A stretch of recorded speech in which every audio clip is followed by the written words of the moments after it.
በባላንጣነት የሚተያዩት የመካከለኛው ምስራቅ ኃያሎች የገቡበት ጂኦፖለቲካዊ ፍክክር በአፍሪካ ቀንድ ፖለቲካዊ፣ ዲፕሎማሲያዊና ወታደራዊ ለውጦች እንዲታዩ ምክንያት ሆኗል። በዚህ መሃል የተገኙት የቀንዱ ሀገራት በበኩላቸው የእነዚህ ኃይሎች ሹክቻና ተያያዥ ለውጦችን እንዴት እንደሚያስተናግዱት በማጤን ላይ ናቸው። በሳዑዲ አረቢያና በተባበሩት አረብ ኤሚሬቶች መካከል የቀጠለው ውጥረት እንደ ኢትዮጵያ፣ ሶማሊያ፣ ሱዳን፣ ኬንያና ጅቡቲ ያሉ ሀገራት አጋጣሚውን ለመጠቀም ወይም ሁኔታው የሚያመጣውን ለውጥ ለመቋቋም እየሞከሩ ነው።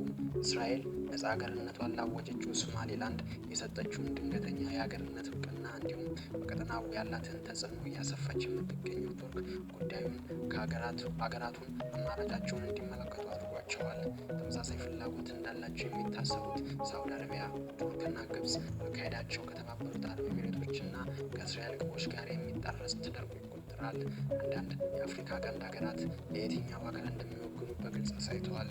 ሌሎቹ ደግሞ ምንም እንኳን ወደ አንዱ ቢያዘነብሉም አካሄዳቸውን ጥንቃቄ የተሞላበት አድርገዋል።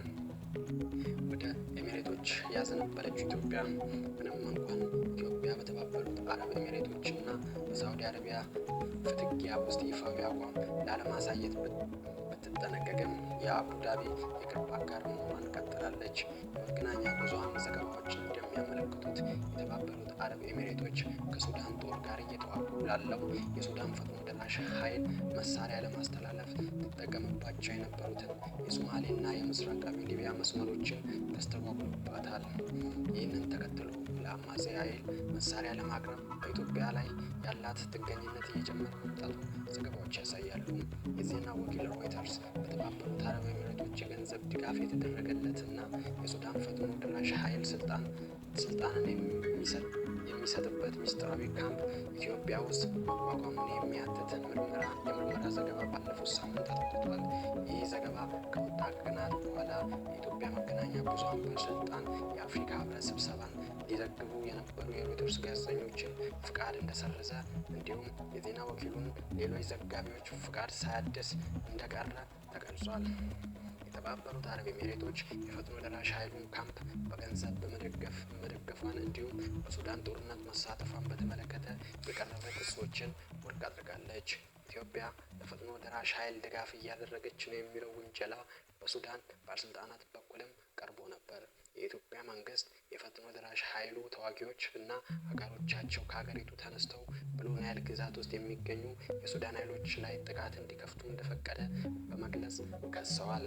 በኢትዮጵያ ድንበር ቅርብ በሆኑ ሱዳን አካባቢዎች በፈጥኖ ደራሽ ኃይሉ የሚፈጸሙ ጥቃቶች እየጨመሩ መምጣታቸውን ይህንን ክስ ለማጠናከር የሚጠቀሙበትም አልጠፉም።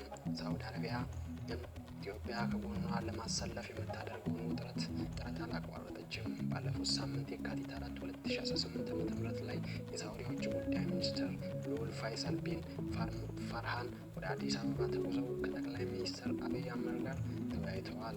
ውጤታማ ተብሎ የተገለጸው ይህ ውይይት የተካሄደው የሁለቱ ሀገራት የውጭ ጉዳይ ሚኒስትሮች በሪያድ ከተገናኙ በኋላ ነበር።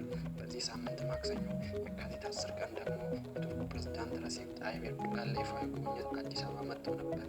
የፕሬዝዳንቱ ጉብኝት ኢትዮጵያ ይበልጥ ወደ የተባበሩት አረብ ኤሚሬቶችና እስራኤል እንዳትሳብ የተደረገ ሙከራ ተደርጎ ታይቷል።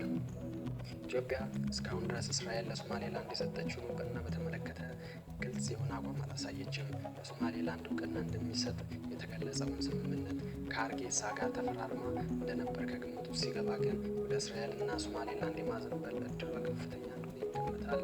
ባለፉት ዓመታት የባህር በር አልባ የመሆኗን ጉዳይ ለመቀየር እየጣረች ያለችው ኢትዮጵያ በአሰብ ወደብ ጉዳይ ከኤርትራ ጋር የገባችበትን ፍጥጫ አካቷታል። ከሶማሌላንድ ጋር የተፈረመው ስምምነት ያስከተለው ከፍተኛ ዲፕሎማሲያዊ ጫና ኢትዮጵያ ጉዳዩን እንዳትገፋበት አስገድዷታል።